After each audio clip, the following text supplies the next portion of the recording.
सासू माँ बनाम माँ। दोपहर में गपशप के इरादे से बिमला जब सुमित्रा के घर आई तो देखा वो काम में व्यस्त थी। धीरे से झांक कर देखा, कमरे में बहू चादर तानकर आराम से सोई है। क्या जमाना आ गया है। बूढ़ी सास आराम करने के दिनों में बेचारी काम में लगी है और बहू चादर तानकर आराम से सो रही है।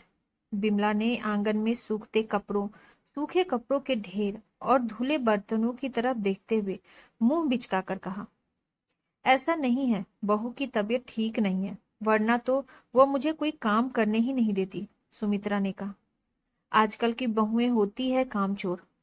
वह काम से बचने के लिए जब तब बीमारी का बहाना बना लेती है। मेरी बहू भी ऐसी ही है। कहकर बिमला सुमित्रा की बहू के साथ ही साथ खुद की बहू की भी बुराई करने लगी। ऐसा नहीं है, जब हमारी बेटी की तबीयत खराब होती है तब क्या हम उसे खाना बनाकर नहीं खिलाते? फिर भी बहू को बनाकर खिलाने में क्यों तकलीफ होती है? सुमित्रा ने बहू के लिए दूध गर्म करते हुए कहा। अरे तू तो कुछ नहीं समझती, बहू कभी बेटी नहीं हो सकती, बिमला ने कहा। मैं तो बस एक बात समझती हूँ कि बहू भी किसी की बेटी होती है। बहू को बेटी बनाने के लिए सास को भी माँ बनना पड़ता है। उसकी भावनाएं समझनी पड़ती है।